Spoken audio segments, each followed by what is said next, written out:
Welcome everyone virtually to our first ever 2022 employment recruitment panel and our moderated discussion. My name is Latoya Jackson Lainez. My pronouns are she, her, hers, ella, and I am the Director of Diversity, EEO, and Title IX for the district. And hi, everyone. I'm Ryan Davis. I'm the Vice President of Human Resources here at Sierra College, and thank you for joining us. And I look forward to our moderated discussion this evening. Thanks, Ryan. So as we always love to do at our institution, we want to take a moment to do and read out loud our Sierra College land acknowledgement. And so with respect, we acknowledge the Rockland campus of Sierra College as a traditional and unceded land of the Nisenan and Miwok peoples. The secret ravine, known in Nisenan as Hoyok, is home to an ancestral village site protected for generations by local tribal nations and their members. Sierra College commits to an ongoing relationship with the United Auburn Indian community and other local tribes, and to respect the legacy of the first peoples of this land and their future generations who are an integral part of the Sierra College community. And we like to say our land acknowledgement out loud, not as a performative act, but to be able to take a moment to acknowledge our ancestors, those who came before us, and the land that we reside on. Thank you. Thank you. Go ahead. Yeah, and with that, we want to welcome our panelists. And so again, this is an opportunity for us to engage in some dialogue surrounding Sierra College, our employment opportunities, and some helpful tips for folks when it comes to sort of navigating specifically our community college and the hiring and recruitment process. And so during this time, if audience members want to ask panelists questions, they can use the Q&A function within Zoom as a feature. You can also raise your hand if you want to speak up and ask a question to one of our panelists, and we invite you to be able to do that. And is there anything that you wanted to add, Ryan, at all?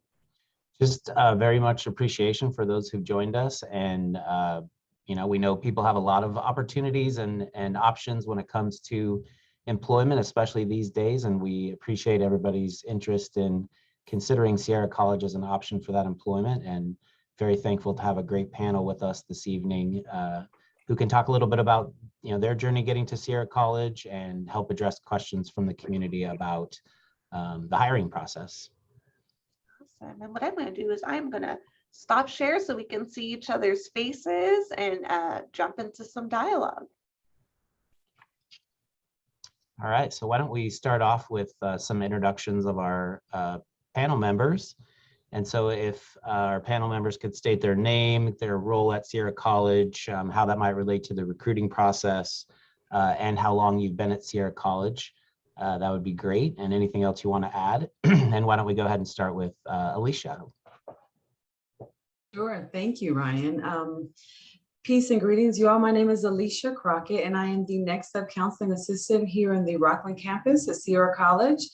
I've been with the district for 11 years. I started as a student and a student employee, and I was also interim RISE specialist as well. And now I've been in this position for almost 5 years in September. And I'm excited to be here with you all and to be a part of this conversation. Thank you for having me. Hi, everyone. My name is Ann Fleischman, and I'm the Dean in the Liberal Arts Division. I've been at Sierra for, about almost 20 years now. I started as English faculty and then became Associate Dean and then Dean in the Liberal Arts Division. I participate in the hiring process here in a couple different ways. I often serve as the hiring chair for faculty, classified professional, and management positions within our division. And then I also really appreciate the opportunity to be an EEO on many committees across the college. It's nice to have you all here, and thanks for coming to our webinar. And Anne, can you kind of briefly describe what an EEO is for those folks in the community who aren't familiar with that term? Yes, of course. So an equal employment opportunity representative on a committee is someone who's on the committee to ensure the fairness of the process, as well as to work toward meeting our equity goals through hiring as a college. Hi, everyone. My name is Elvira or Elvira Covarrubias. I am an enrollment specialist here at Sierra College. Pronouns she, her, hers, ella.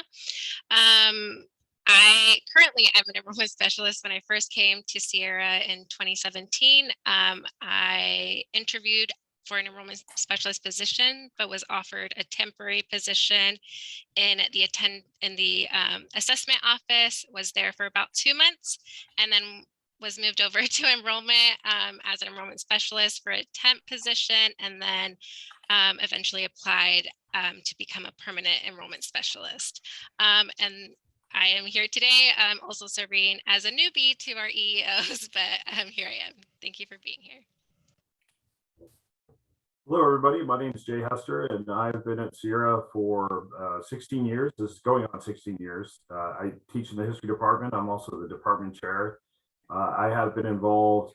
I've been an EEO for about 12 years and have served on the EEO advisory committee, mostly on, but a couple of years off for the last decade. So welcome, and I look forward to talking to all of you.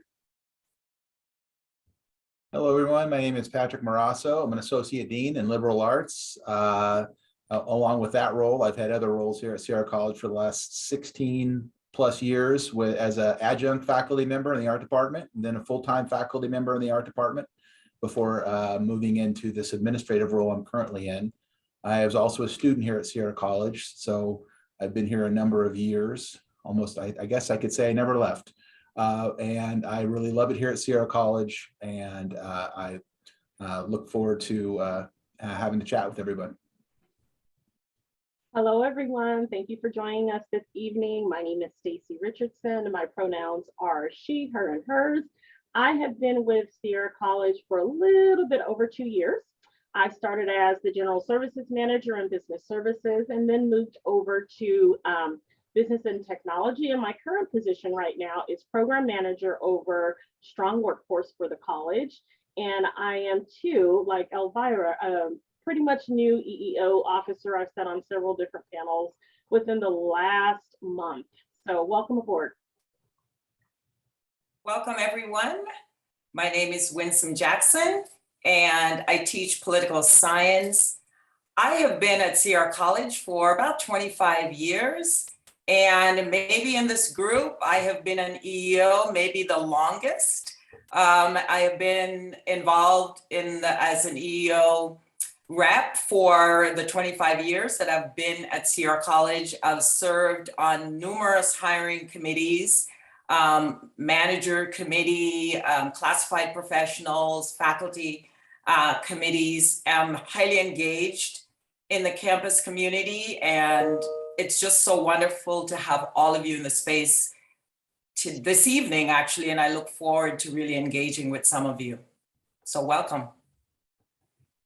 Excellent. Thank you to all of our panel members for joining us tonight, and thanks for everybody else for joining us on this webinar. And I'll toss it over to you, Latoya, with the next question. Awesome. Yeah, thank you all just so much for your commitment to hiring, to your commitment as being equal employment opportunity representatives or equity representatives in our hiring process, and to equity and, you know, the initiatives of our college to support student success and support each other as employees. And also I want to recognize and say happy Black History Month as those of you who are tuning in see our backgrounds. And of course, we understand and know that Black History Month should not only be a month, but is something that we celebrate all year round. And so thank you.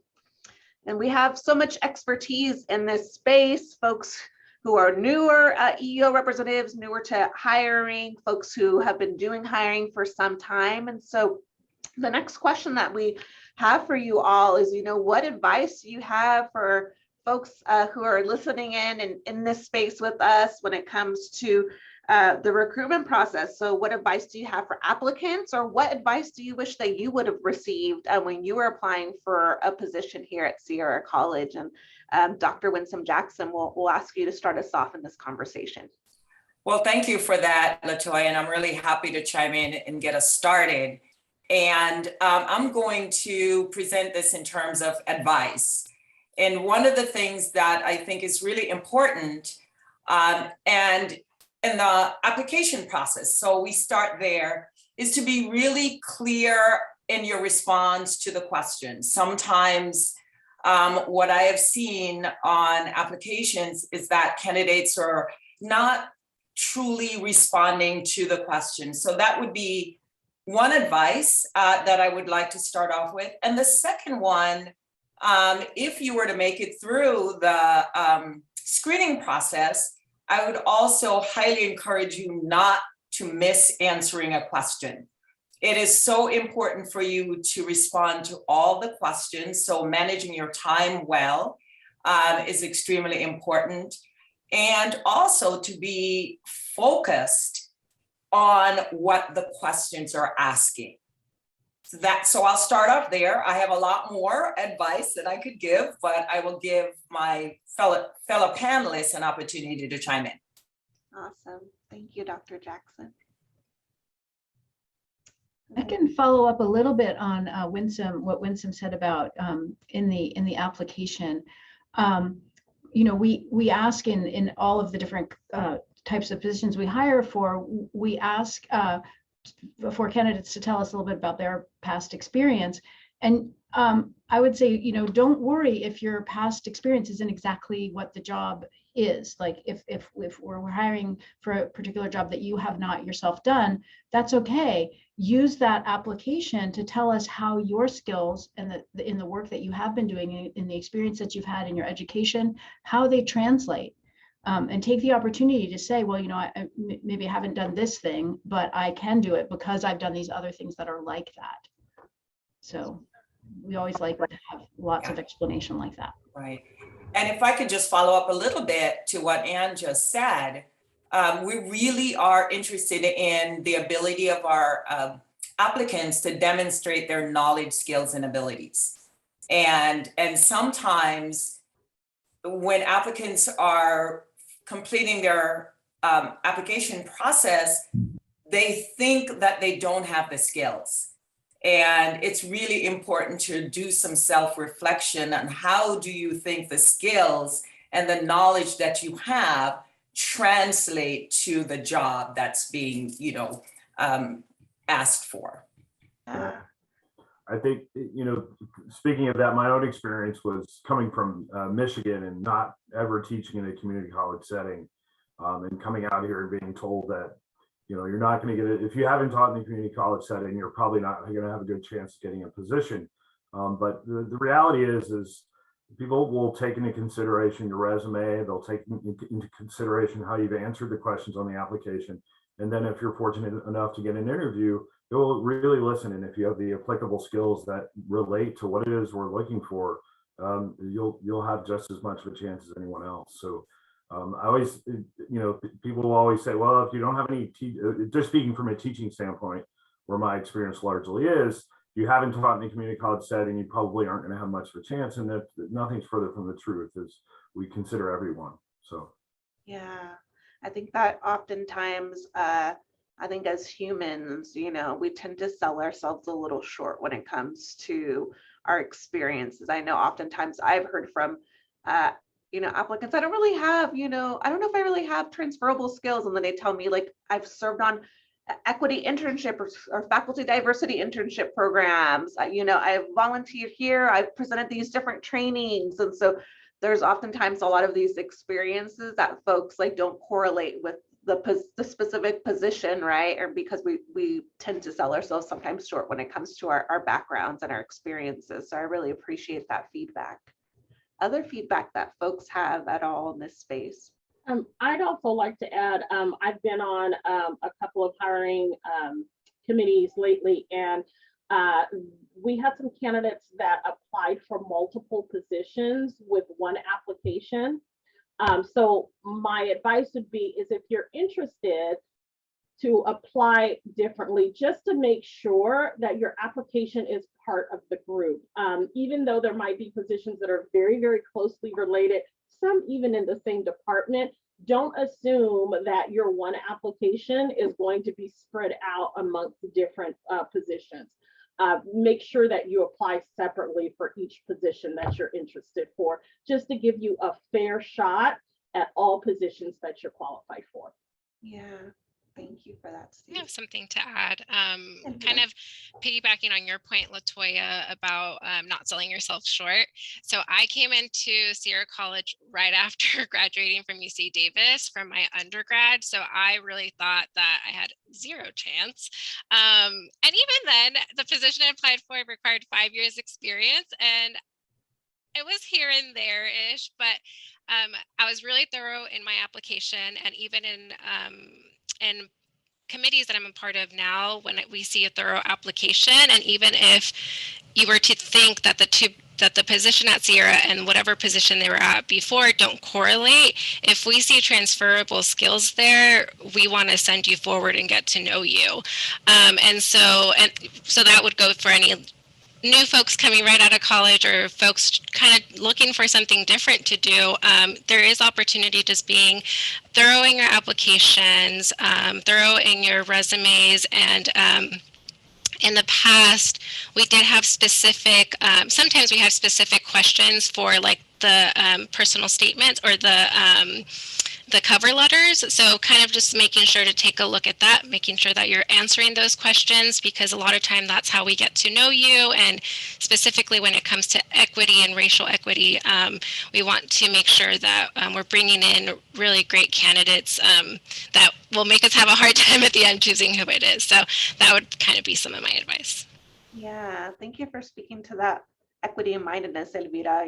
So for folks who have already applied for positions with us, you'll notice in our job announcements that we do have very specific questions surrounding our candidates' equity mindedness and how, our candidates will bring in an equity lens to all of our positions, right? And so, really making sure that you're also speaking to that of what that looks like for you, through all of your application materials. So I appreciate you bringing up that point, Elvira. May I chime in? Of course. I'd like to add too, everyone has already made some significant points, some great advice and suggestions. Also too, one thing when I reflect, when I applied for this position, which is a classified position, is the art of your application and the art of your interview, and how literally Sierra College as a body really invites people to show up in their authenticity, speaking to those skills, abilities, and knowledge that are applicable across your experiences, whether it's professional, personal, academically. And so I think one thing that I would add or advise or just gently suggest to folks applying at Sierra College, speak to your truths, identify those in your application, and allow that to be the introduction, like Elvira just mentioned, and also to make room for yourself in your application to see yourself where you want to be in the role that you're applying for, and speak to that. I think that's probably one thing that I would say to in your applications and your answers, speak to where it is you want to be in the role. Yes, that's it. Thank you, Alicia. Awesome. Well, thank you all so much for your responses, and we'll have an opportunity to kind of continue to expand on this conversation. So Ryan, we'll turn it back over to you. I see we have a question that came in on the Q&A, which is applicable to this first question, asking about if we have sort of the foot in the door question. So asking about temporary pools for employment here at Sierra College, and we absolutely do have that and need folks to fill those roles. And that is how many people do end up getting permanent roles here at the college, is by starting as what's called a temporary employee in a variety of settings. And so obviously we have folks, when we have vacancies from positions, somebody left and we need to fill that space for an extended period of time, or someone who's out on an extended leave period, where we need to have folks fill in those positions, gives a variety of experience for those who are interested in doing that work. And we absolutely are always looking for folks in a whole variety of fields.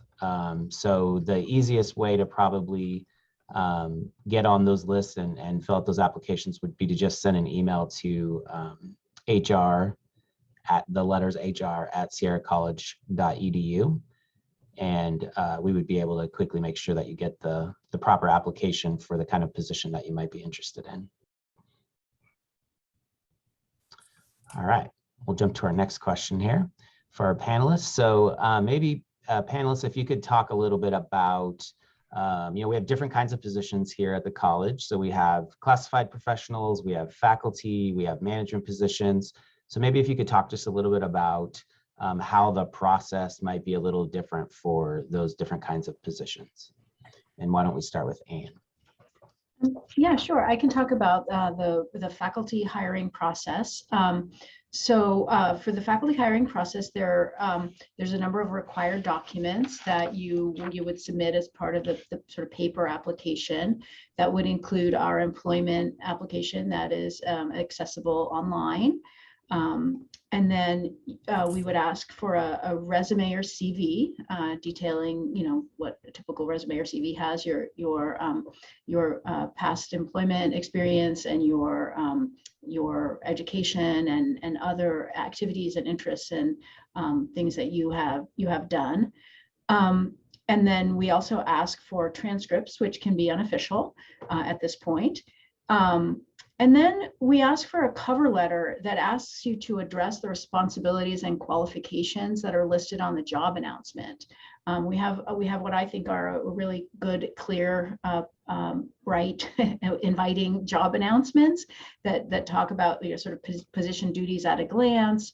And you can get a really good idea of what it is that we will be looking for as a committee when we screen your application. If you attend to those position duties at a glance, and also what we say about ourselves in that job announcement. We tell you what we value at our campus and what we like about our campus. And so to really kind of attend to that as you craft your cover letter.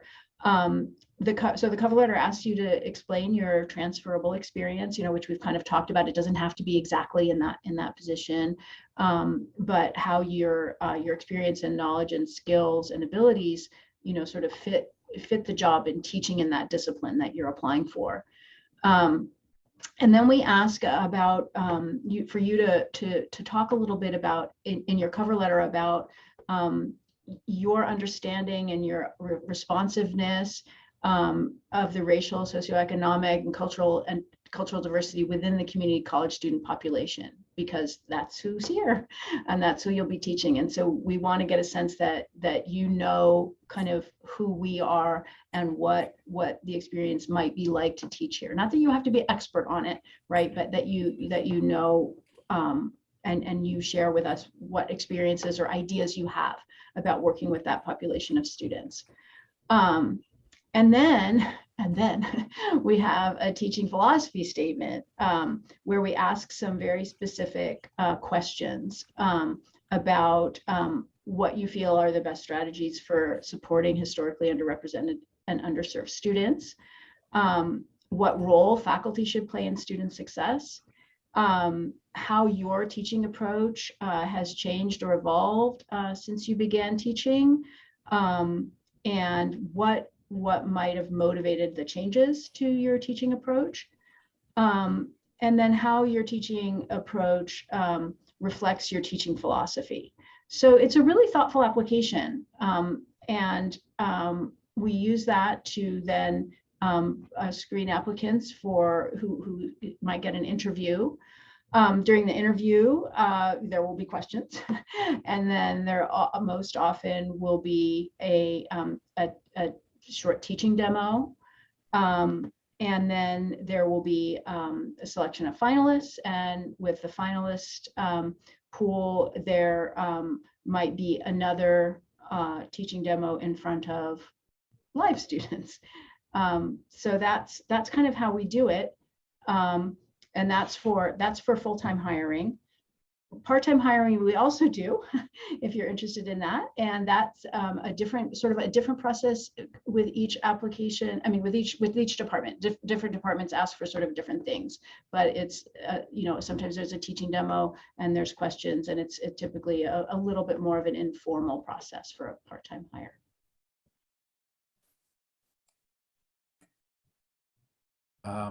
I can address the management portion of this as far as what differs some from faculty, and when we're doing and reaching out for folks and selecting for management positions. And it is similar as far as the cover letter, but the cover letter is like the main bulk versus the teaching philosophy. You're still going to be including your resume, any transcripts if there's minimum qualifications that they want to just see if you have that minimum qual transcript for that. But also in that cover letter where you're addressing the prompts on there, and as Dr. Jackson had mentioned too earlier, is being mindful of following those bullet points or those prompts, so you are having that opportunity to address those things, so the committee has a better idea. And they want to see, because you want to share about who you are. And we always like to say in our hiring committees that we are, it's just as much about you getting to know us as us getting to know you. And that's I think, a really important aspect of our hiring and how it's changed and evolved over time.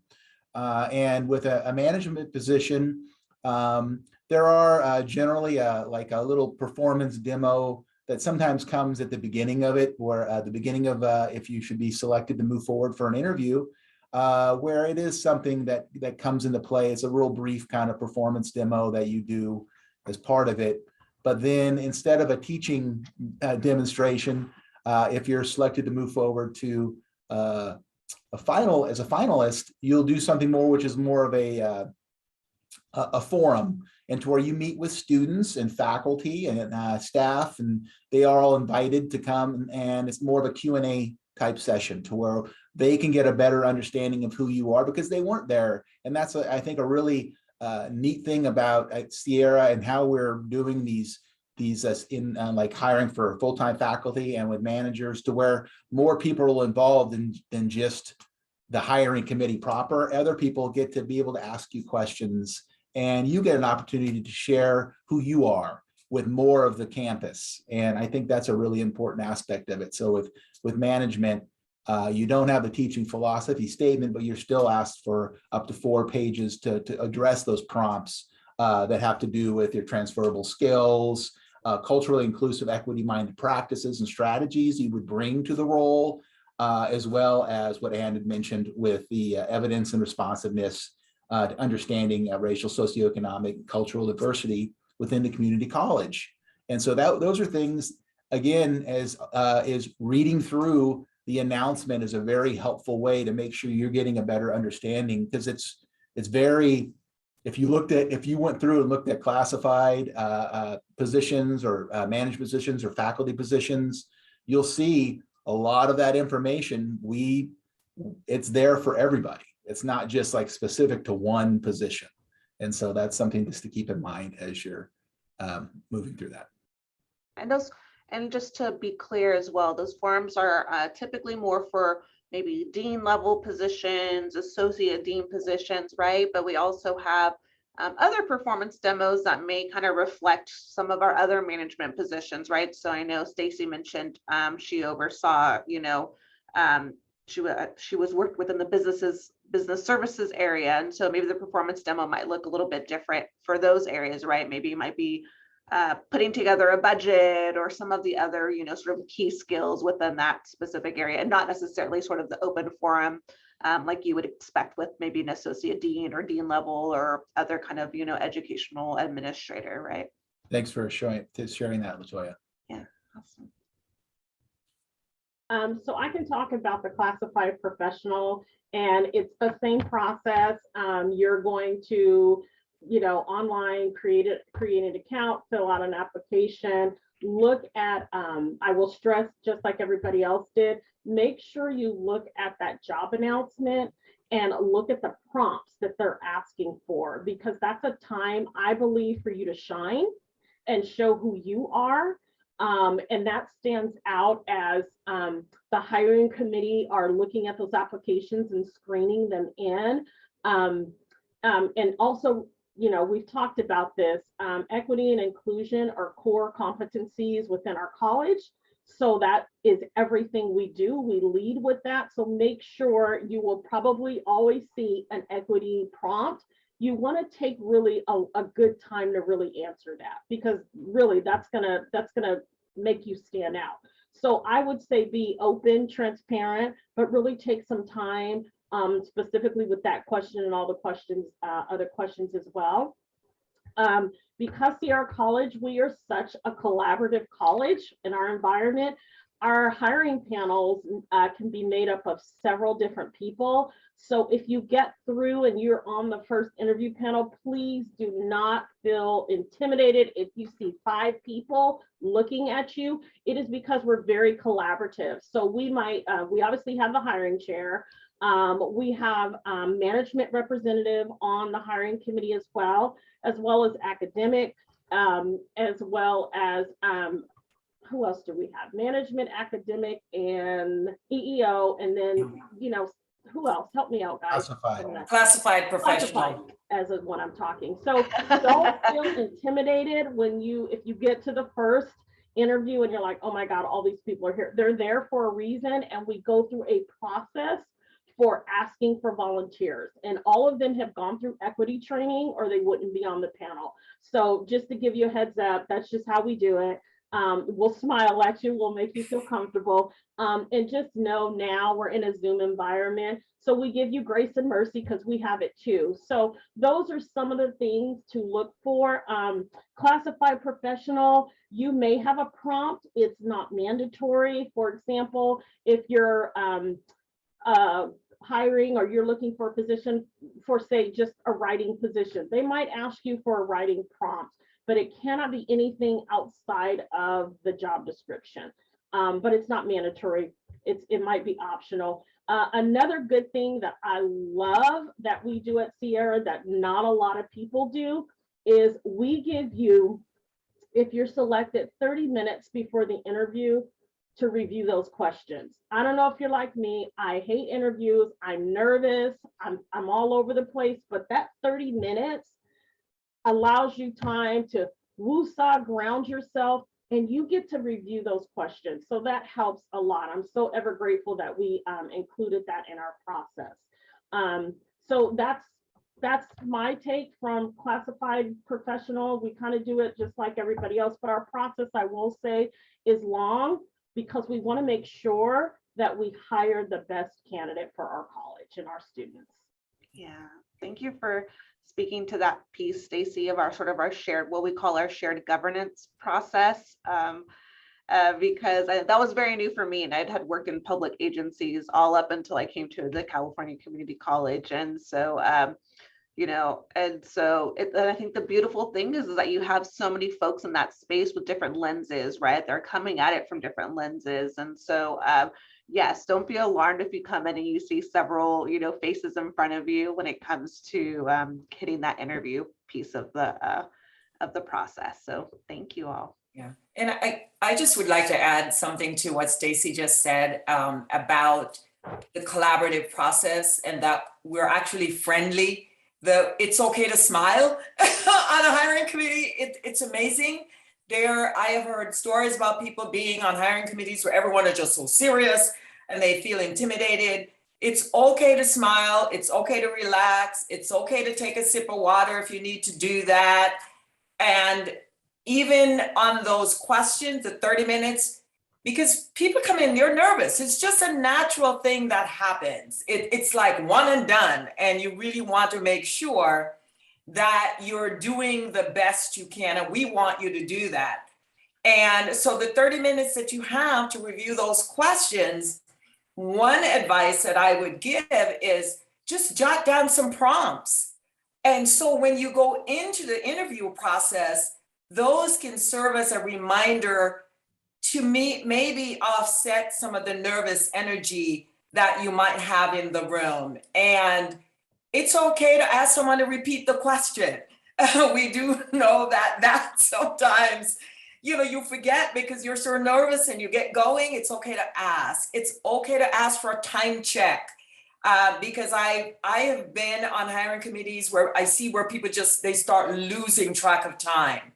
And it's okay to take a pause, ask for a time check, and then step back in. We're all humans. We want to make the experience as human as possible, so you can bring your best effort forward, because you're interviewing us as much as we're interviewing you, and we want all of us to be successful. Yeah, thank you, Winsome. I know that one of the things, and this is, everybody has a different process when it comes to preparing for an interview. And I know that one of the things that I do when preparing for an interview is I kind of look at that job announcement or job description that has all of the duties and responsibilities. And I honestly come up with a scenario of specific examples of how I've met each of that criteria, right? Like, again, it could be transferable skills. I know Elvira mentioned what you first graduated from college coming into Sierra College. And, oftentimes the advice I give to sorority sisters who are new into the workforce is talk about the sorority. We did so many professional development things in the sorority, right? We ran meetings, we did this and that. But I like to kind of match up different experiences I've had with each of the sort of job duties and responsibilities. And I feel like that helps me when I'm developing, or responding to prompts, the written prompts, but also when it comes to the interview, because more times than not, right, people are going to ask you questions related to those duties and responsibilities. And so to be able to have specific examples from my life, my personal life, my professional life, my educational life, to be able to bring forward. And so I know that's been helpful for me sort of in my process. Can I add something just kind of on the interviewee panel side? Like Winsome had noted that sometimes people come in and they think that we're going to be super serious, and we are given a note actually from our EEOs to kind of break away from that and nod along with our candidate and try to also make you all feel comfortable in this space. So also know that we're nervous because we're trying to take notes and we're trying to get everything we can. So we understand. We get if you're nervous, or if you see a little chuckle from us, we're not laughing at you, we're laughing with you, hopefully. So kind of, we get that you're nervous, and if you're not fully, your full personality self, that doesn't go into account when we pick our candidate. We get that we all show up different in interviews a little bit, but we just hope that we make you comfortable enough so that you show up as much of yourself as possible. Yeah, thank you, Elvira. Can I chime in also around the classified process? And Stacy, thank you so much for breaking that down and making it sound so exciting, because it is. And even though there may not be a required presentation, but also just from my own experience and transparency, I applied for a position and I literally undermined the process in that I just answered the questions. I just answered the questions. I was clear, I was concise, but I didn't provide any color with my answers, if you will. And so I guess what I wanted to say is that when I did apply for the position I'm in now, I had a better understanding on my position and what I was going into. And it allowed, again, like I said earlier, it allowed me the opportunity to really look at how I wanted to be in this role and speak to that in the interview process. So even with these classified professional positions, they're often entry level. Show up and be human, because I think that's what we're all really saying in so many different ways. This is an invitation on all levels, faculty, manager, and classified professionals, to come and show us how you want to be a part of the community that we're cultivating, because Sierra College is a growing body. And that's the beauty of what we're doing also, is that we want, and we're inviting, and we're interested in new, fresh thoughts and ideologies and energies to come into the spaces that we already are sharing and cultivating and growing in. So remember that. What do you have to contribute? That's what I want to say.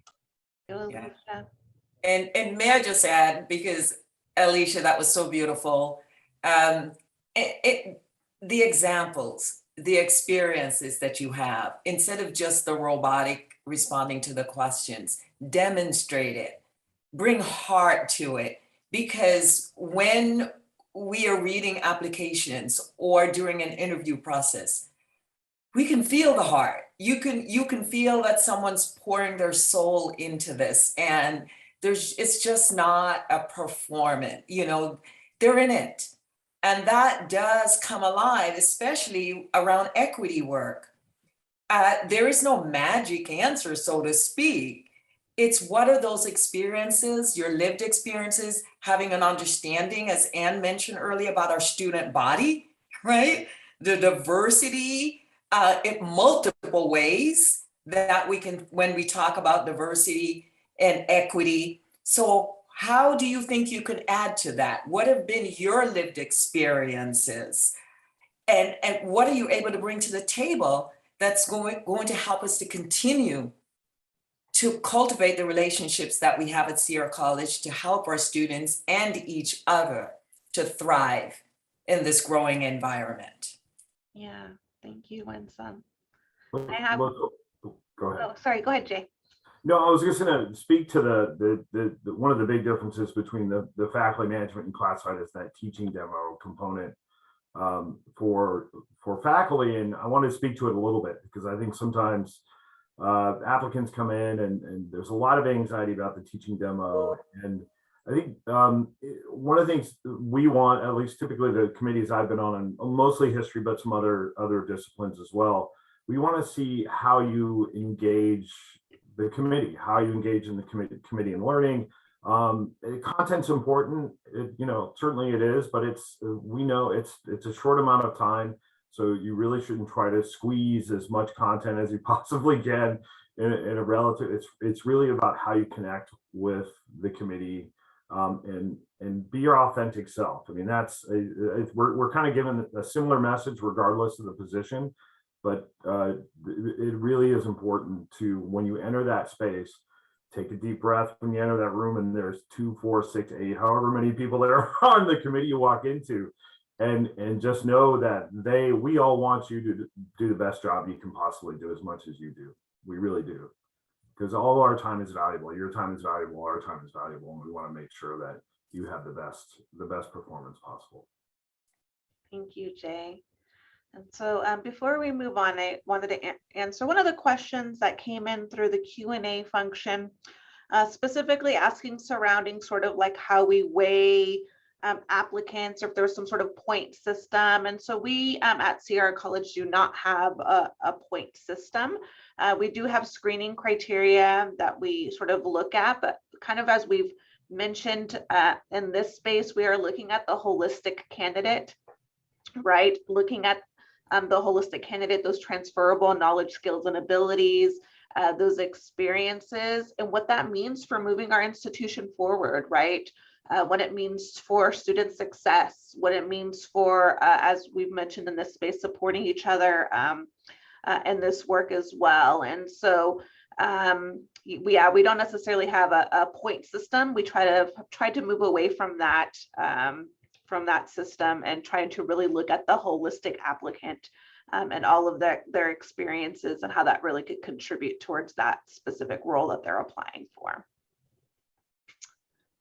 So let's move on, folks. I know that we've kind of chatted about diversity, equity, and inclusion. That's been the, and I don't want to say the common theme, but that is what keeps our institution, and that's our initiative, right, moving forward. And so my question more directly is, what is the importance of diversity, equity, and inclusion for our institution and in the recruitment process? And I know that we've already kind of mentioned some of these things, but Alicia, I'll turn it over to you if there's anything that you want to add or sort of reiterate based off of what's been said in this space already to get us started in this conversation. Absolutely.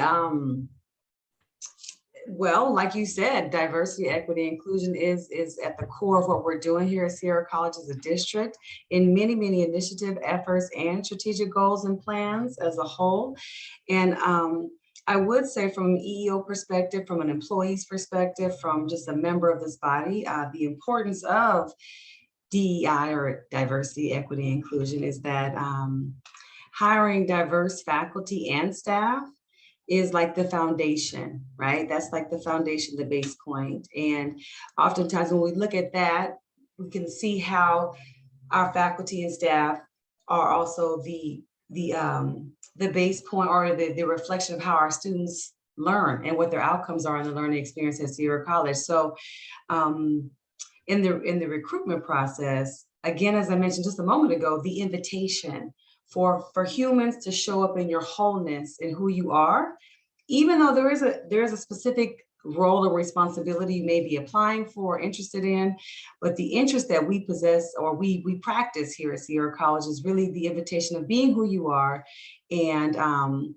allowing us to engage with who you choose to be in all the varieties that in the way that we show up as humans. And I think that's probably the best way I can say it, other than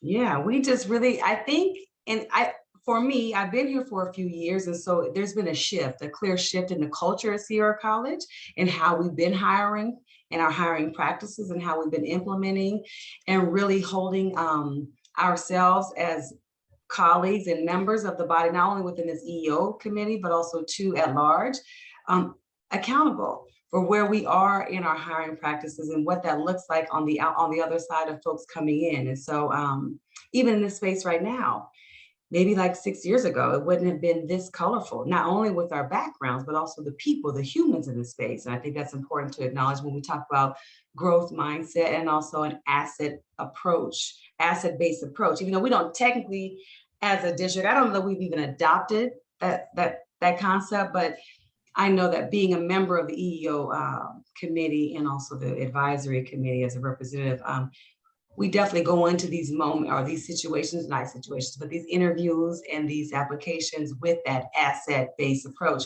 We're looking at how we can bring you in. What do you have to offer rather than spring you out? And so I think that's really important to understand as we talk about and we acknowledge the significance and how essential diversity is, along with equity-minded practices and inclusive practices. Yes, Yeah. That's it. Yeah. If anybody else like to chime in, I feel like I can just go on and on about equity and inclusion and diversity because it's in every area, that in so many areas of what we do on this campus. So yeah. Yeah, thank you, Alicia. Thank you for asking.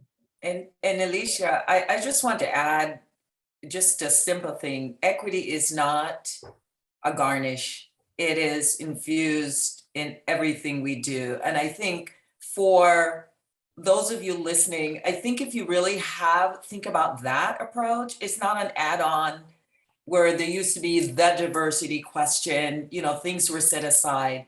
We have moved forward where we're looking at a holistic person that we want to join the community that we're cultivating.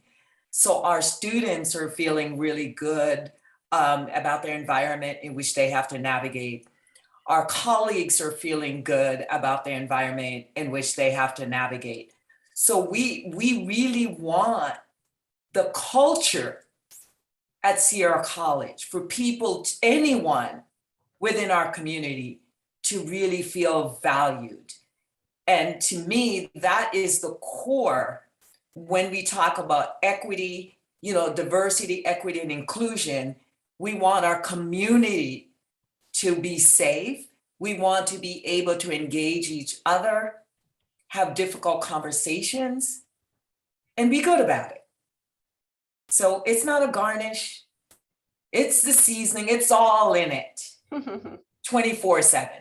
Yeah, and I appreciate this group continuing to kind of go back to authenticity, right? And us as a community trying to continue to provide a space for applicants to come in as their authentic selves, because we also want to, I want to address, like, we know that that's almost impossible for a lot of folks who have especially marginalized, minoritized identities, right? It can be very difficult to come into a space and present your full and authentic selves. And so we recognize that. And I would say, we try to on our hiring committees, provide a space so that folks feel welcome, provide a space where folks hopefully can bring that guard down a little bit, to really, share with us or give us a glimpse of their experiences and sort of that authentic self. And so I just want to also reiterate what you all have mentioned about sort of creating sort of that the safe space to the extent that we can, right? Anything else surrounding, our commitment or sort of that equity mindedness? And I really appreciate Dr. Jackson, that, we are looking for, and there were some of the questions, I see some questions that came in through the Q&A as well, as far as like, what are we looking for? What's the perfect equity response to interview questions or to the prompts? And I would say, I don't, we can't, there's not necessarily boxes to be checked. It's really like, what work are you doing for what equity work are you doing? What work are you doing for yourself, for your students, for others, for your community? And what, how does that apply to the differences that we're trying to make, right? To the systemic differences, systemic changes we're trying to make. And so, and whatever that looks like for you, right? That's going to look very different for a lot of different folks. And so we're really trying to look at where you are in your equity journey, and what you're doing to sort of contribute to and towards the goals of our institution, right? Which is supporting students, closing equity gaps or achievement gaps, and supporting one another in this work. Can I just add one more thing? Because I really liked what you said about we want to structure a hiring process that values everyone to be their authentic self in that process. And we do that because when we hire somebody, we want them to extend that same acceptance and encouragement and support to whoever it is that they work with on campus, whether they work directly with students or they work in the business office or whatever, because that will create an institution that's infused with equity, that it's not just a second thought. It's the primary thing that we do. And I had a little bit of an answer to one of the questions in the Q&A about what kind of answer would be a good answer. And, we can't really say like the one good answer because there's so many good answers. But right. I think one thing is that we're looking for people that are relational and self-aware and are on a journey that they can be reflective about. And so the extent to which you can talk about that in whatever question you're asked is a good thing, so don't think that there's like some buzzword that you have to use and that's the word that you're most up to date on, whatever the latest terminology is, because it's not about that. It's about a true authentic portrayal of an approach that is authentic, welcoming, relational, infused with humility and ultimately going to move us forward in these equity goals. Thank you, Anne. I love that. And I see another question in the chat surrounding, what do we do when you've applied for an adjunct faculty position a number of times but can't seem to sort of move forward in the process? And so I think that, and I'll also refer to the deans in this space to address this question, but I know that there's a lot happening, across all of the California community colleges, as a result of this pandemic.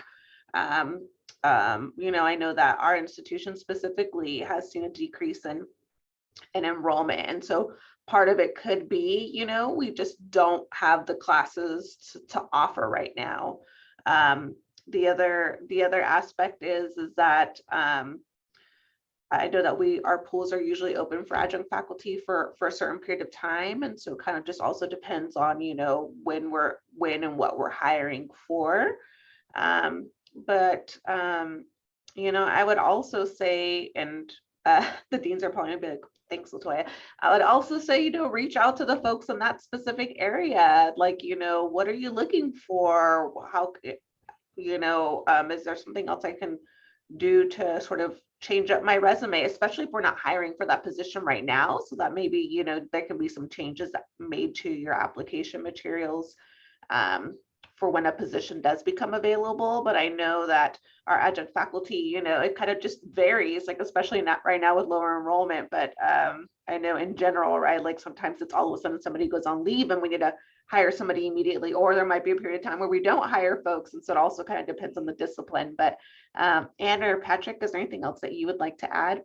Yeah, thank you for sharing that. And that is exactly, I have no issue whatsoever. I would encourage, I actually find it helpful when folks do reach out to me and say, hey, I updated, or I just put my application in the pool for a specific department. And that helps keep me, you know, mindful of, because if we do have those situations, especially now where someone may go out or we can have the opportunity to expand.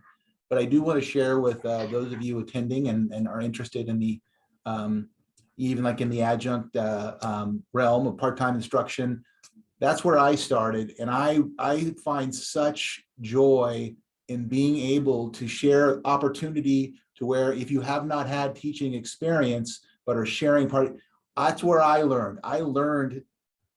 I started at Sierra College. That was my first opportunity. And I am so thankful to Sierra College for having that. And I find such pleasure in being able to find out and, you know, work with people and give them that opportunity as well if they haven't had that yet, because some of the schools around don't have teaching programs. And so it's a way to really learn. We have our equity internship program here if you have not taught before, to reach out and find out about the specifics of that and how to maybe get on board or sign up for something like that. If you haven't, it's a tremendous experience from all the things that I've heard through LaToya and Dr. Jackson, working with our equity interns and that. It's a great way for us to get to know more about you and you to understand more about the culture and climate here at the college as well. But we all, as LaToya mentioned too, we are in obviously challenging times right now where predictive analytics and how we offer classes is out the door right now. We're not sure how to react and we're trying to respond accordingly, but that doesn't mean there aren't opportunities that could come up. All of a sudden, I tell people who reach out and say, don't get discouraged if we can't get you in right away for an interview or we have a class to offer you. Sometimes I've had it to where we have to rush you through something in a couple of weeks through an interview because all of a sudden we realize we have the opportunity to add a class or add you into something. So don't get discouraged by that. It is it's something that we're always aware of, but we're really thankful. And our part-time pool, our part-time faculty are really the backbone of the faculty here at this college. They cover lots and lots of space, and our students sincerely value and appreciate, as well as our full-time faculty, everyone here. We extremely value our part-time faculty here. Yeah, thanks, Patrick. And I would just add that the person who's asking, don't give up. It's sometimes just what's needed. It's nothing personal. It truly is the availability, and it varies from discipline to discipline. Yeah, thank you. And I put my email address and out for those of you listening / watching. That way, if you have questions surrounding the Equity Educator Internship Program, and a lot of folks have gotten their foot in the door through that. It's sort of an internship program as a pipeline to part-time teaching opportunities. Or if you want to know who the dean is over the specific area that you had some questions about when it comes to the part-time pool, I can be able to connect you as well. So feel free to contact me. I know we have some other questions we want to ask the panelists, but I also want to make sure that we're getting to some of the questions within the Q&A and that we're answering the questions from our amazing audience. What types of accommodations does Sierra College allow for candidates during the interview process? You know, those accommodations could look really differently depending on sort of doctor's notes and things of that nature. And so maybe Ryan, I'll turn that over to you if there's anything that you want to add surrounding kind of the types of accommodations that we offer our applicants. Yeah, absolutely. Thanks, Toya. So during the actual application process, there is a place on the application to indicate that an accommodation might be needed, so that gives us in human resources a heads up to see what potential accommodations needed, or to reach out to you directly as a candidate to see Could it be more time? Could it be, whatever the situation that would be more helpful to you? Again, our whole goal in this process is to try to make sure that you're able to be as successful as you can in the process and bring your best self forward to the process. And so, yeah, we absolutely will engage with folks to ensure that we're trying to accommodate however we can in that hiring process and make sure that we're meeting the needs that folks have. Thanks, Ryan. And then, so maybe if we want to move on to some of the questions that we have, Ryan, I'll turn it back over to you, and then we can continue to answer questions from the audience. Sounds good. Thanks, Latoya. So maybe if our panelists have any thoughts on maybe some of the missteps that you've seen in the hiring process or common mistakes, just to help folks in the audience learn from what others may have done. No names, of course, please. And if you have some thoughts to share sort of on some of the things you've seen that maybe didn't go well, so folks can learn from that experience. How about if we start with Jay? Certainly, I have no problem with this one. Having been on quite a few hiring committees, every level. I've been on tons of faculty, management. I was on the last presidential hiring committee too. So it's interesting that they're all very different, but there's some commonalities. And one of the things, both on the application and in the context of the interview itself, always check to make sure you're answering the questions that are being asked. I think frequently I've seen on either applications or more significantly in the interviews themselves. And I get it, people are interviewing for a lot of jobs all over the place. When I interviewed for this job, I was applying for 12 other community college positions in the state of California at the same time. And your bandwidth is only so much, and sometimes in that process you might not take the time to and just assume, oh, there's this question, this is the do I get along with others question, this is the equity question, this is the, and so if you go down and fall into that trap, one, there's a high level chance you won't address the question the way they're looking for.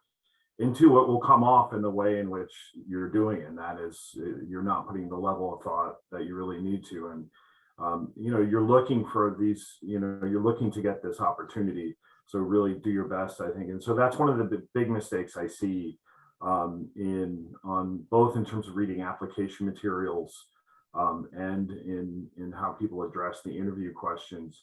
And especially with, as far as the equity information we're looking for, more and more, it's not a question. It's in many questions. We're really looking to see how you address it at multiple different levels. So you can't have this sort of categorical mindset when you get to the interviews and the application as far as that specific point, but really anything else. The other mistake I see quite frequently, and then I'll let some of the others chime in, is talk to the committee as a whole. When you walk into an interview, more often than not, you're dealing with folks from if it's anything, so maybe inside the department, but also you're dealing with people outside of the department. You're dealing with classified faculty, management, personnel that certainly we're all trying to hire somebody for a specific position, but their viewpoints could be very different. So don't hone in, try to do your best to empathize with those people that are in the room with you.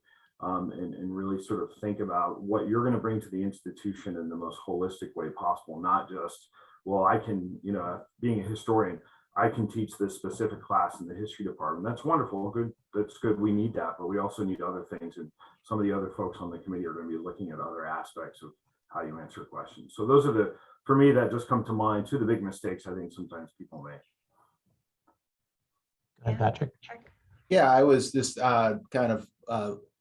Jay kind of prompted me to think about some of the common things for individuals, even if you are like an internal applicant, if you're somebody that works here and you're trying for another position, you're interested in something else, is to make sure that you're also not mailing it in. Don't rely on, oh, me.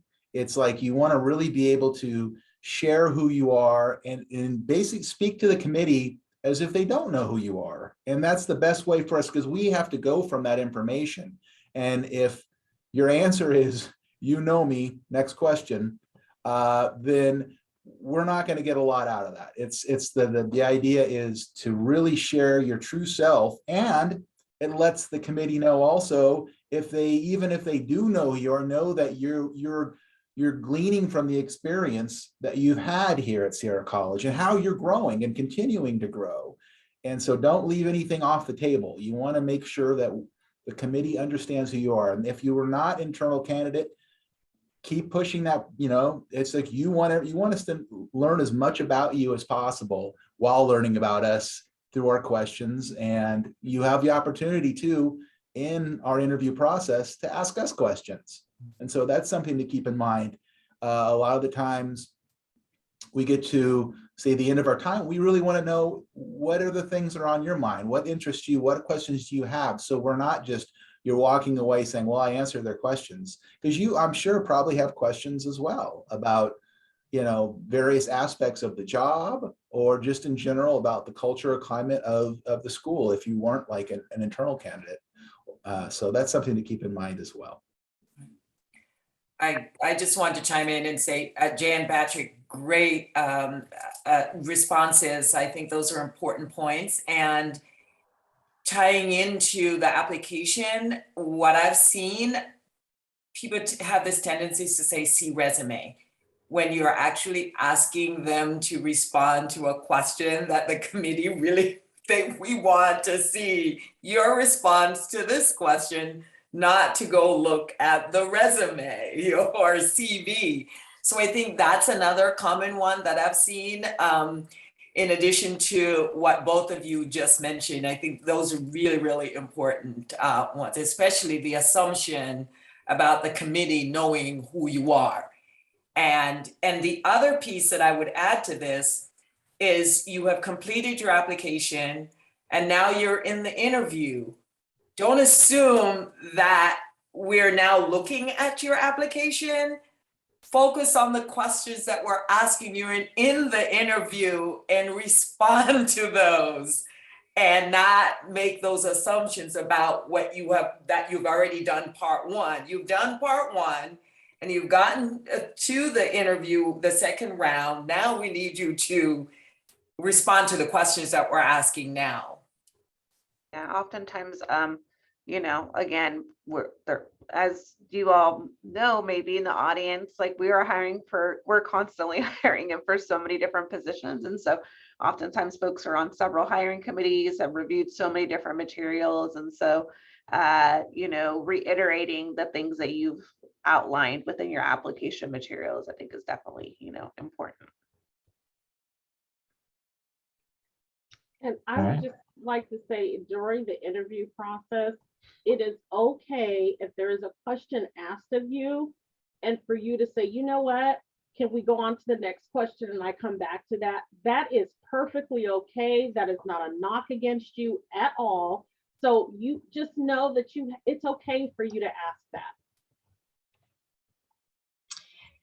And might I also chime in regards to the misstep? To Stacy's point, if there's even something that's asked of you that you may not have a skill, ability, or some knowledge of, speak to that in your truth, that I may not be well versed here, I may not have this experience here, but I am open to whatever that looks like for you. But be honest with yourself in the process in the interview, because when you're not, it's clear. For most folks in the room, I would say I'm speaking for myself. So just be honest with yourself, because that energy flows through in your answers. And I think that's where I'm speaking to. Empower yourself to be, like Stacey said, honest with, if you need to move on or come back to that, or if that's not in your wheelhouse, that's okay too. Because again, we're not looking to screen you out and say you're disqualified.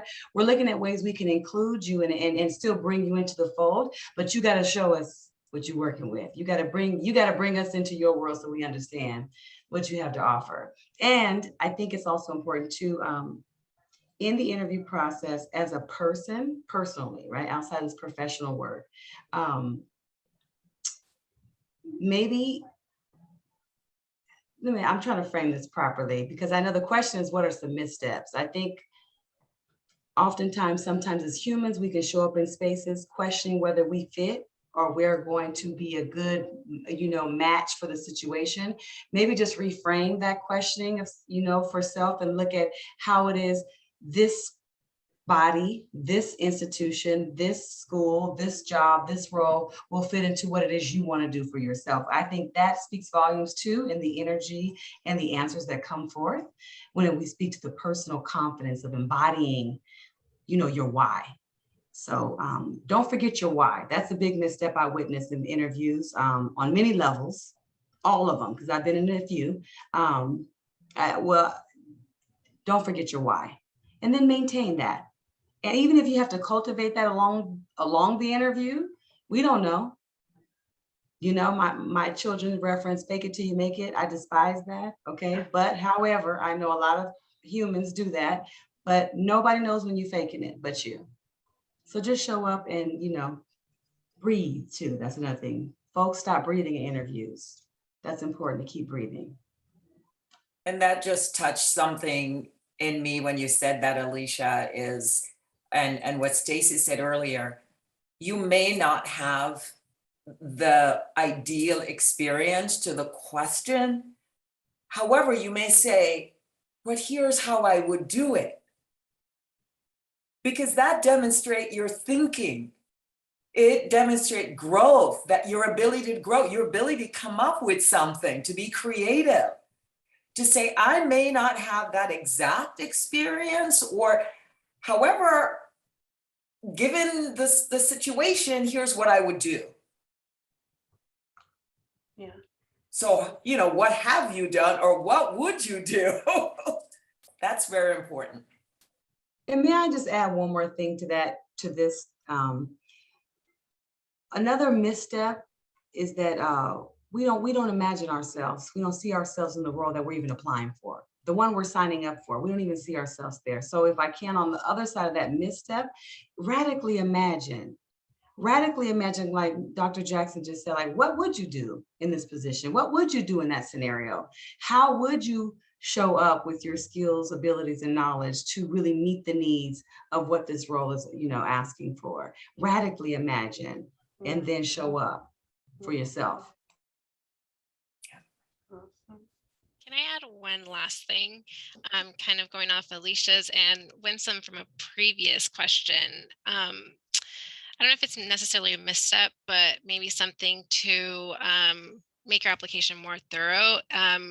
Winsome had previously mentioned garnishing, like equity is not a garnish, and that's the same goes for skills and ability. It's not just to like drop in keywords that you see in the application, especially like I see equity mindedness all the time, and I'm like, but what does that mean to you? So really, when you're answering questions in the interview, when you're jotting down your notes, when you're looking at those questions, make sure that you know your definition for that question and what it means, or not just dropping the word, because we don't have just a checklist of like, oh, they mentioned equity, there we go, they mentioned history because it's a history position, there we go.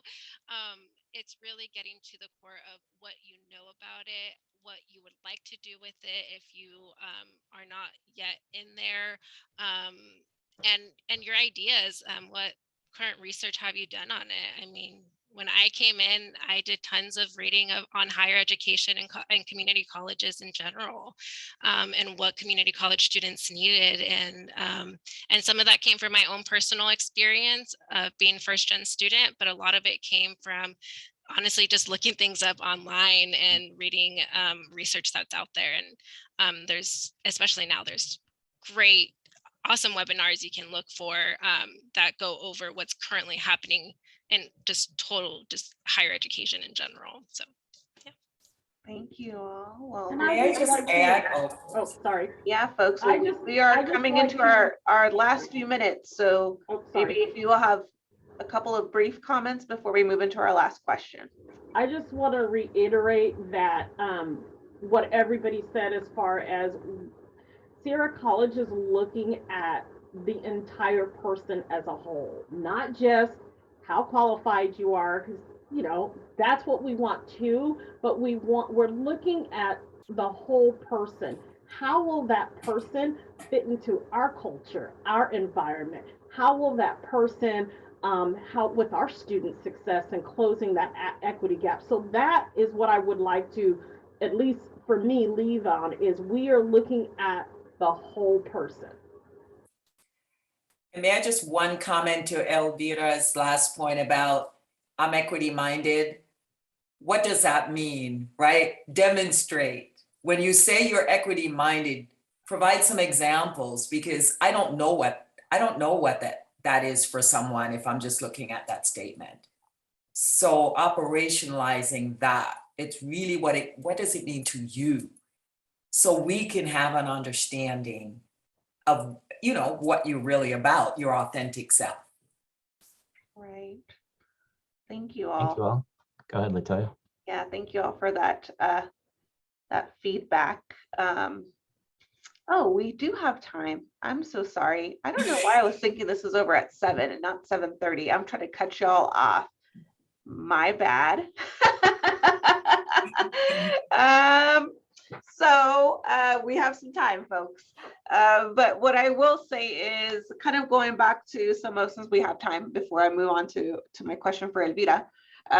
Since we do have some time, I want us also, you know, navigate carefully with that word fit. You know, Stacy mentioned, you know, how that would you'd fit into our organization. So I just want to kind of clarify as far as like what that means for us, right? Because I think sometimes fit means like me, somebody who is like me, right? And so and what we're talking about in that sense is somebody who's going to move our institution forward, right? Like obviously, if we are interviewing you, you have met the qualifications for the position.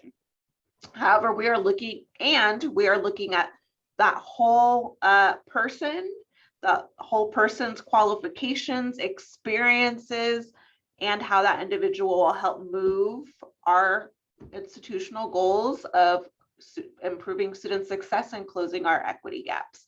And so equity is a part of what each of us do in our roles, right? It's not just, oh, you're faculty, so therefore this is your job, or you're, you know, a dean over faculty, therefore this is your job.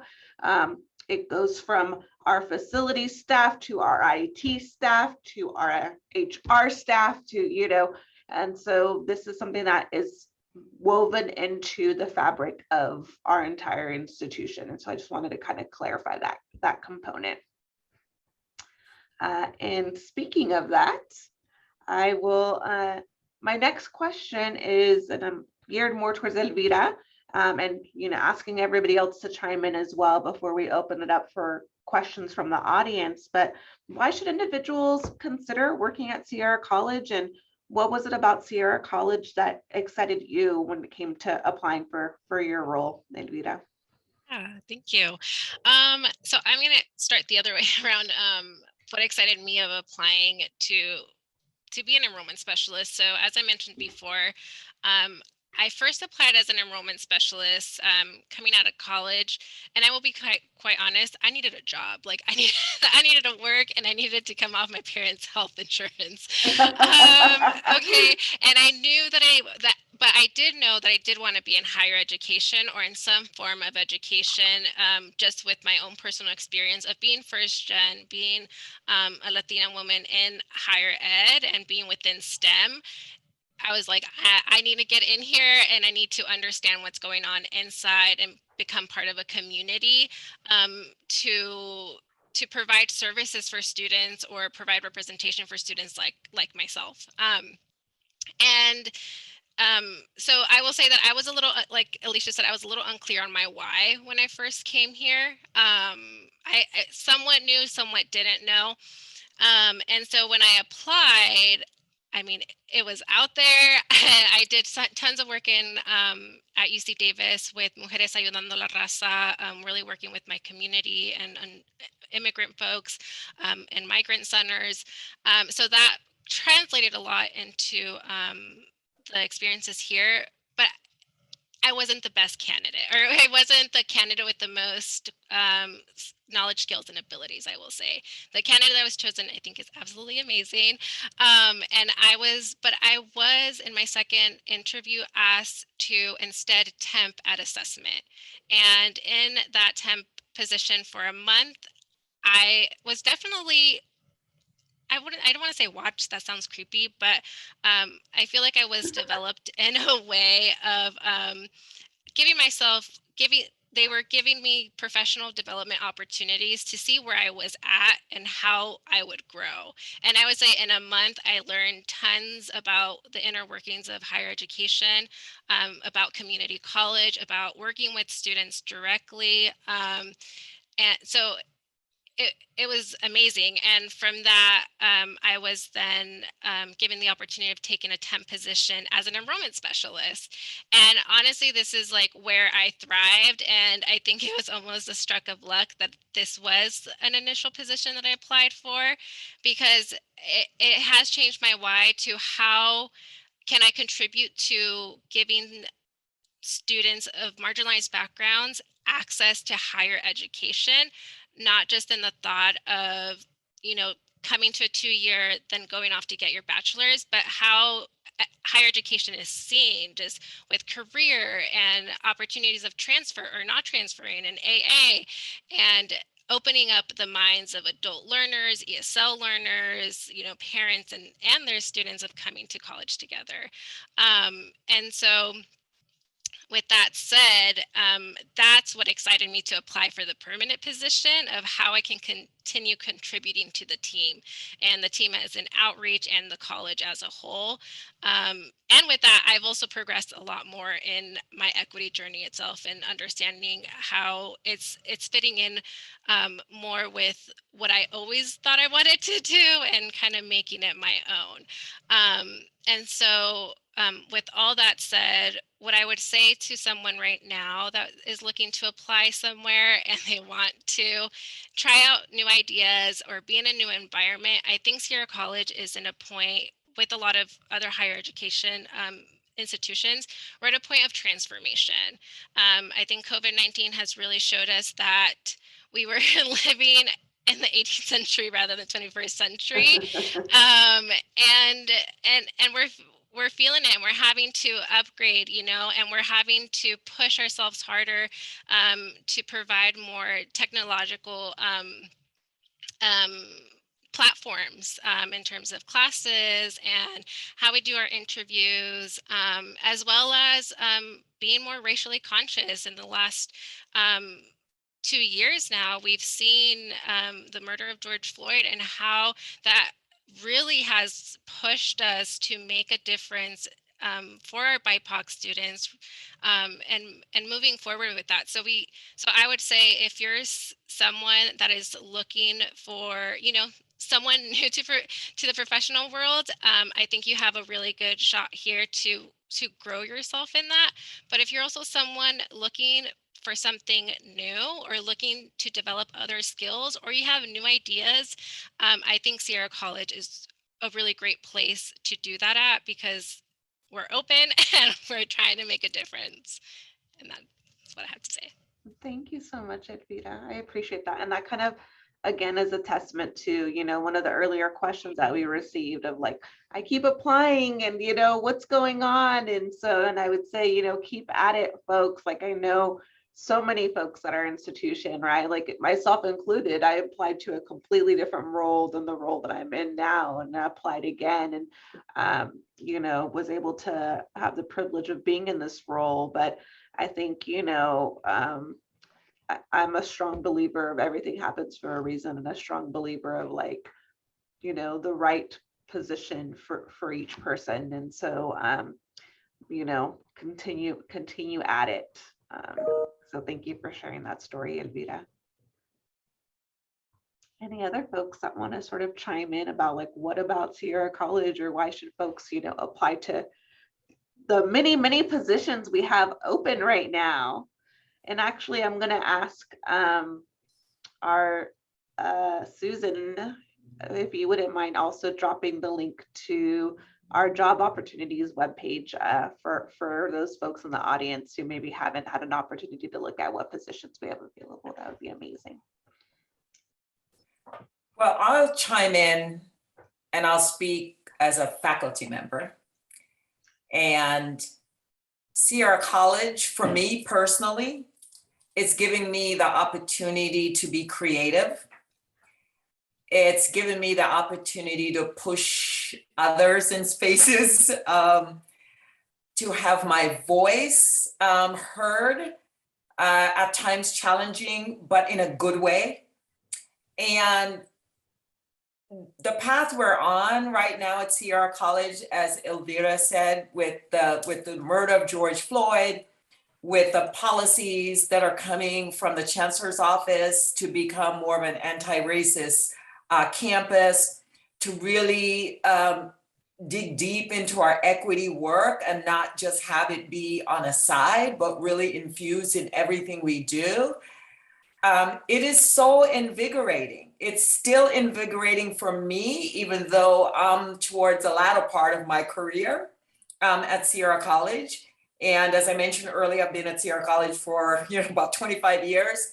And I started as an intern because I've always been passionate about academia, because my parents told me, get your education, that's your ticket out, especially as a Black woman. Living in the United States of America. So that was my ticket. My other passion was to go to law school, but I had an advisor in college that said, I think you would thrive more in the academic setting. So then I had to figure out a way to get into academia, which is not the easiest thing to do when you have to have the experiences.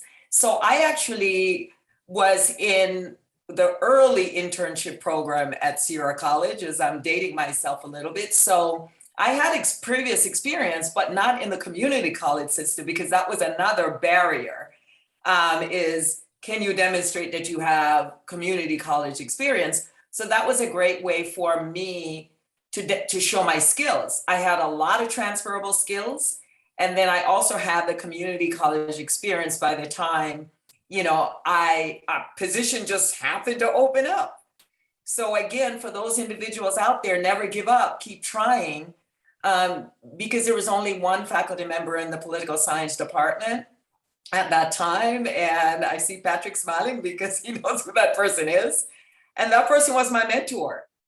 And I was able to come in and be creative and provide resources and bring a whole nother perspective to the department. And so I'm really grateful for Sierra College, because I had the chance to show my skills and to be creative, where I don't think, I would have really had an opportunity to do that if it wasn't for the internship program and my ability to show how my knowledge, skills, and abilities from my previous experiences, how they intersected with academia. So I've had a wonderful time at Sierra College, pushing, enjoying, building relationships and community, because I think there's just some wonderful people.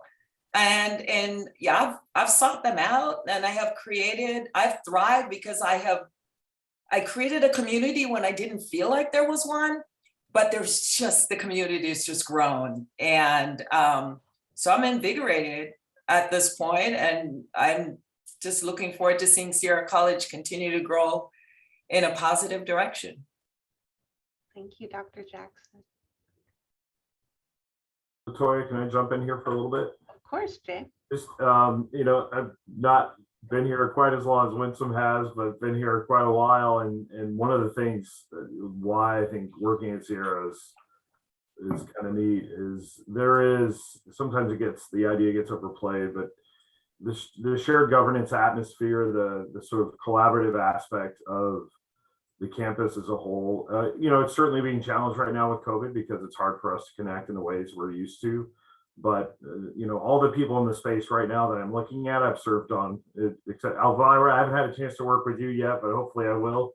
But it's on multiple committees of different types, and for the most part, and there's great cordial relationships between the groups.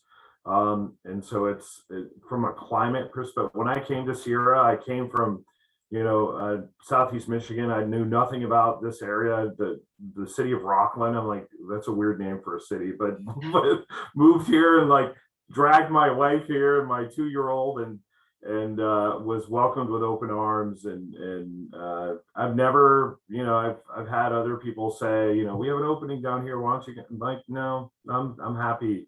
I'm happy where I am, and my family's happy where we are. So it's kind of a cliche, but it is a great place to work. I think, and we are, we're constantly trying to change things. We're constantly trying to get better. And certainly more recently, the equity work, and we still have a long way to go to make this stuff happen. But I feel like we're getting some traction, and hopefully that'll continue. So. Yeah, thank you, Jay. Yeah, Patrick. Yeah, I was just gonna, what Jay was mentioning, and as well as Winsome, when I first learned about Sierra College through my father who taught here. And so back in the 70s, I remember having other friends whose fathers or parents when you be over at your house as you're a kid, you always kind of pick up on conversations more than you do, I guess I did as an adult, about people who really hated their jobs. They didn't like their job. That was something I never heard out of my father working here at Sierra. And so that interested me. And then coming hanging out as your kid sometimes, how collegial and how collaborative at that time, where with everybody across the campus and working with different people. And I go, I want to work in a place like that, where you're not just like, all right, I come in, I punch the clock, and then I do what I do, and I'm supposed to not like my boss, and I'm supposed to not like. That's not the case, and that's something that, to this day, having the opportunity to do what I do is to me, I value what I learned from my father and through here, but I also value all, like, the people in this room and the people that I work with day to day and the different roles I've had here at the school. Really, it keeps moving that forward. And I hope I someday can just pass a little bit of that on to my kids, and to say, hey, this is what, work should be about. Work should be something where doesn't feel like it. It feels like this is what I need to do. And until they say, you should probably retire. But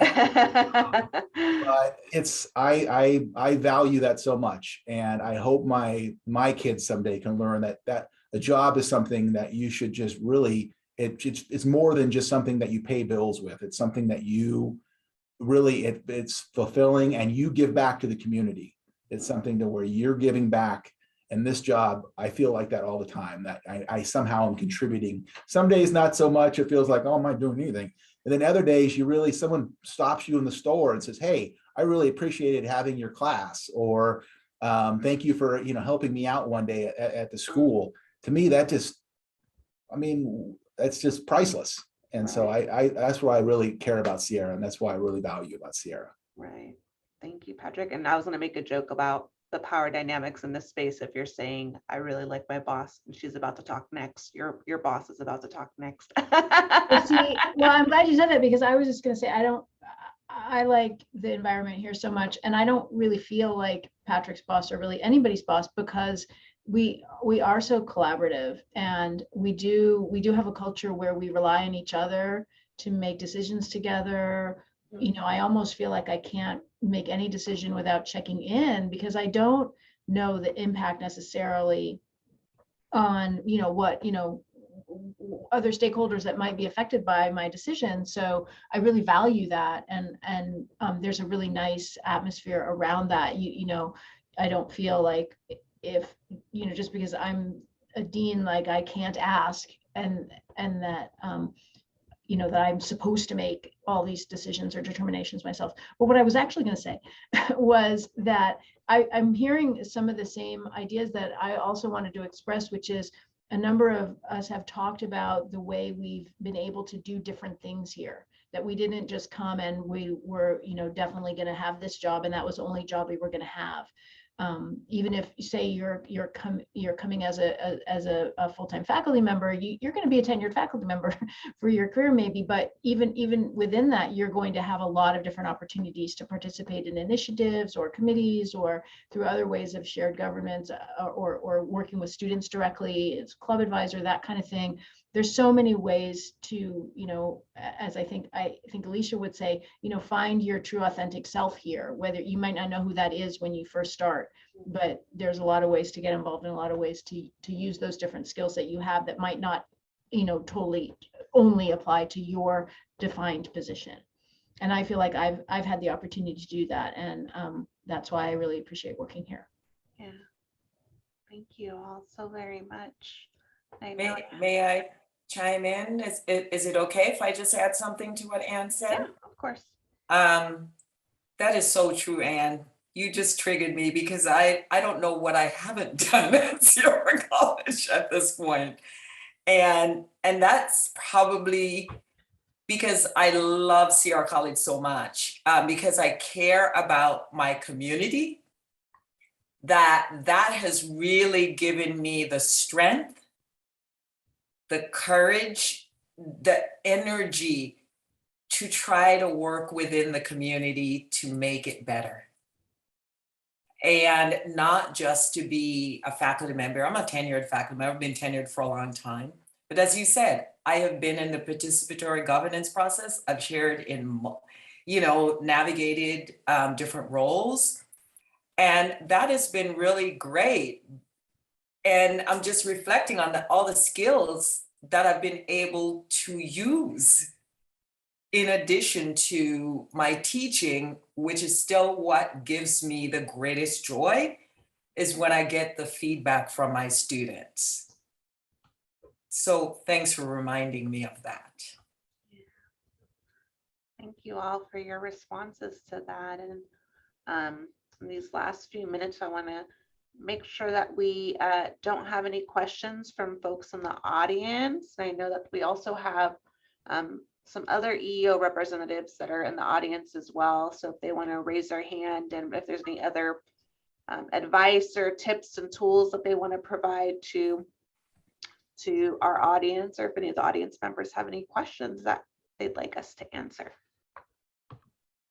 You can feel free to also put it in the Q&A, or if you want to raise your hand and we can call upon you to ask a question.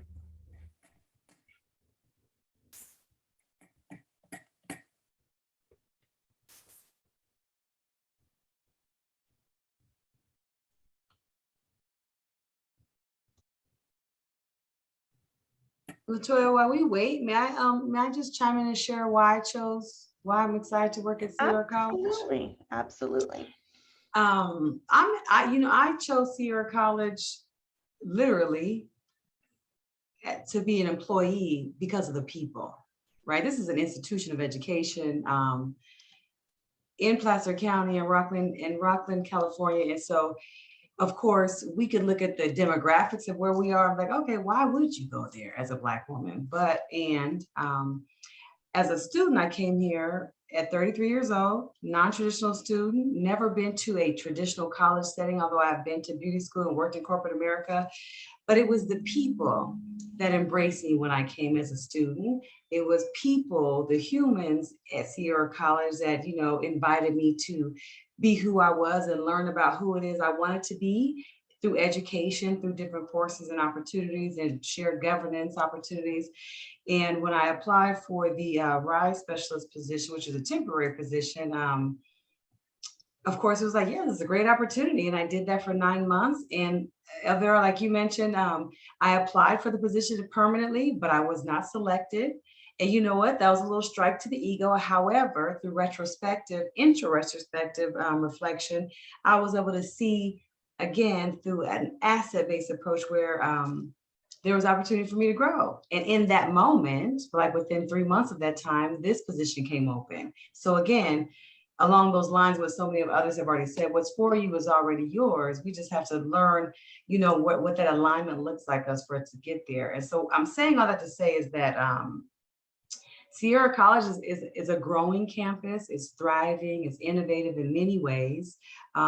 There's much more room to grow, of course, like many places. And if you are in a place where there's no more room to grow, then maybe we should be looking at what we're doing in that place, right? So I choose Sierra College even still in 2022 because it's fertile ground and it's sacred ground that we all operate on, like we acknowledge in the land acknowledgement, and it's beyond performative measure, but literally, like Ann, like you said, there's so many opportunities to engage, not only as a body with the people.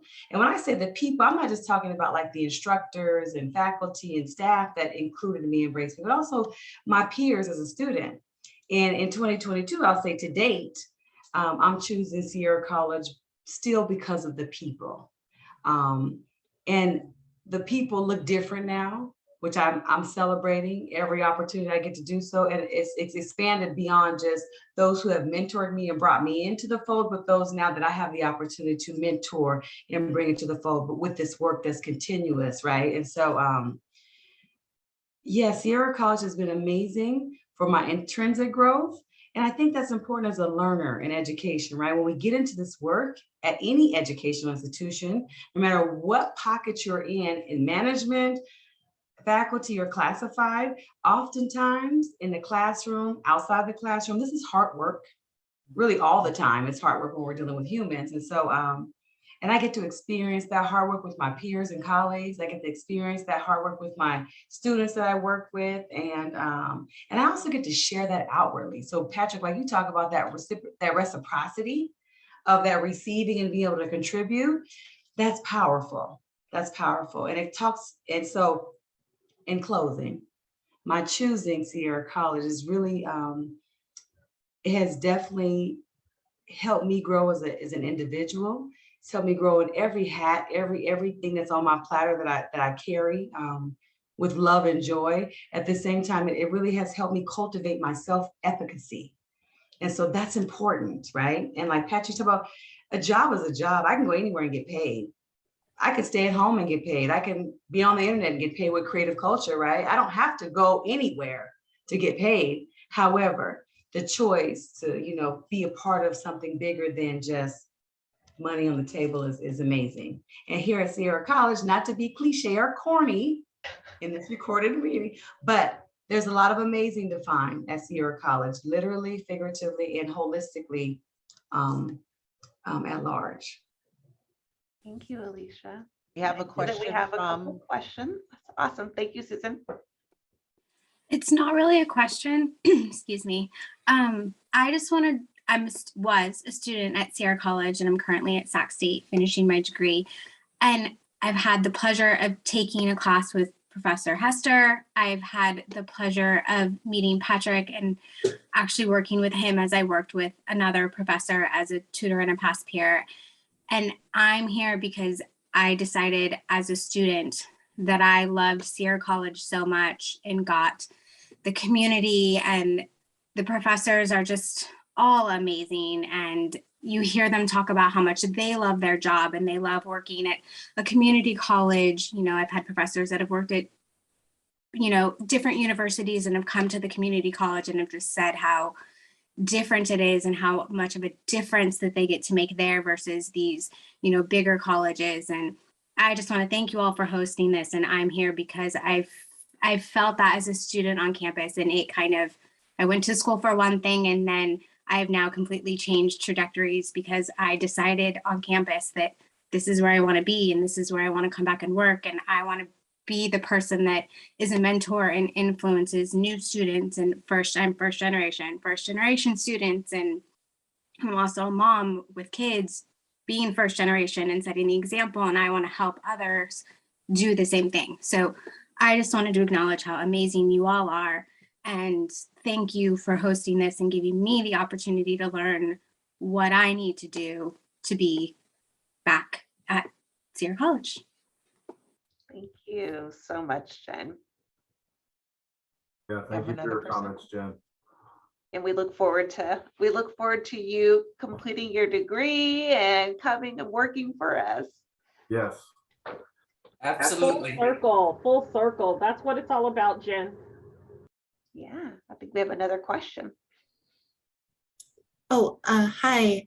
Thank you so much for hosting this webinar. It's been really great getting to know a little bit about each of you. I had one question about the administrative assistant position, which is the position that I would be considering applying for.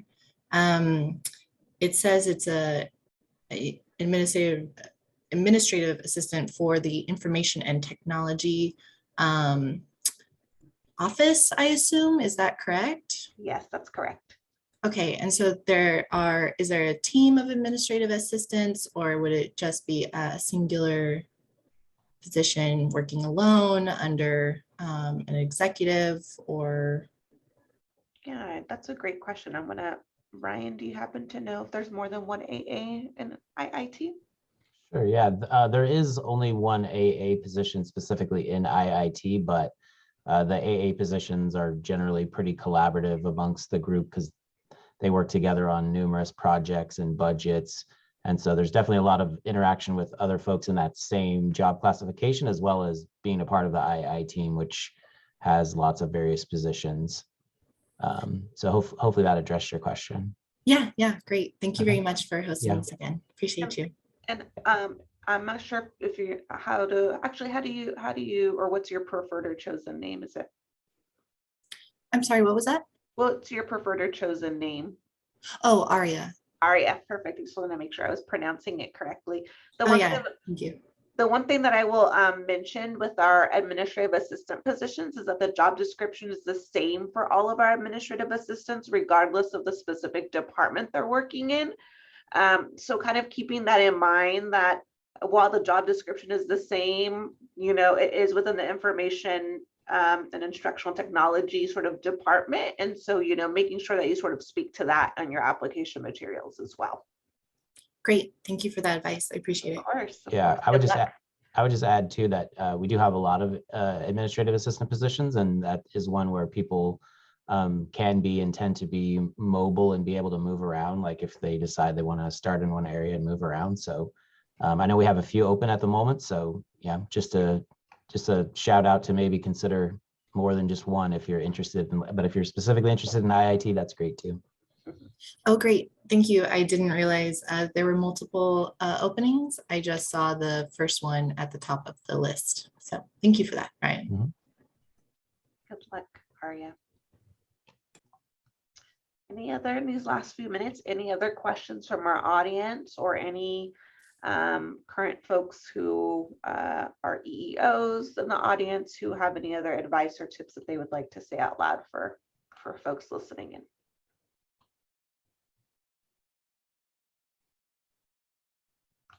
And we are educators, so we're good with the awkward silence to give folks time to formulate thoughts.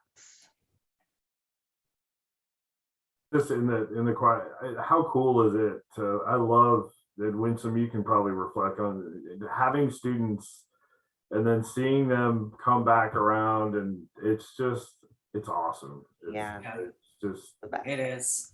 But other than making me feel like I'm 84 years old, but it's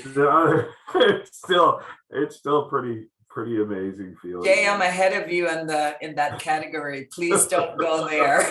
And it's absolutely okay to be 84 years old. Yes, it is. Yes. Latoya, Brooke, I think you had your hand up.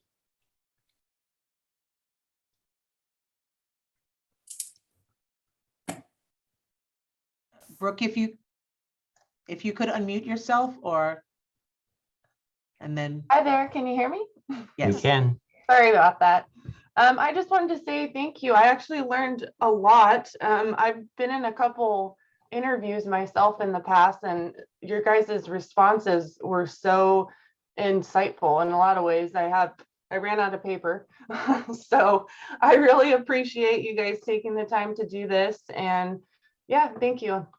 Thank you so much, Brooke, for listening. And we'll make sure to also put the recording on the HR website. And so if you want to, relook at that in case there's other notes that you want to take, but we wish you the best of luck to continue to look for opportunities with us. Yeah, and a copy of my notes will be available to the highest bidder. No. I love that. I'll send you guys my notes. Brick, when you apply and you get your interview, remember that energy. Remember that. Yes. I'll bring it. Yes. And I see a question from Dante in the chat asking Jay and Elvira where they got their shirts because they think they are phenomenal. Thank you. They came from Black Student Success Week that happened last year. I think it was April. Correct me if I'm wrong. I don't know if they're selling these anymore though. Jay, Yeah, I can't remember either, but I bought one for everybody in my family. So they're all, if you see a group of, people at the mall with them on. Yeah, I don't know if they're selling them anymore either. Yeah, I think they were made by like a smaller, like it wasn't like in collaboration with the California community colleges. I don't know if you can see the back too. No, it's too small. No. Yeah, it's too Small. Yeah, but well, good to know. And maybe, we're already in February. Oh my gosh. So, hopefully they'll be having another session coming up soon where they have those available. But sounds like through the California Community College system, maybe the chancellor's office that put that on, right? Yeah, I put the link in the question just in case for the one from last year. But it just gives the information for the week. It doesn't give for the shirt. Awesome. Thank you. Any other questions from the audience?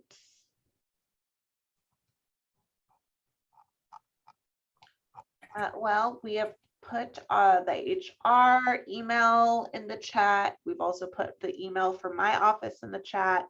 And so, in these last couple of minutes, I just want to take the opportunity to thank our panelists from the bottom of my heart for being here on a Tuesday evening during dinner time. I know you all have other obligations, but we greatly appreciate you taking the time to sort of just talk through your experiences and giving some advice to our audience, and want to give our audience all of the thanks in the world as well for listening in. And if you have questions along the way, we are here to support. And Ryan, is there anything else you would like to add? Yeah, just same thing. Thank you to everybody for participating, and a big thank you to our panelists for doing this and sharing your insights. As an HR person, it's great to hear from each of you and about why you like working here. I do think it's a great place, but I really appreciate hearing it from each of you from your individual perspectives. And a big thank you to you, Latoya and Susan, for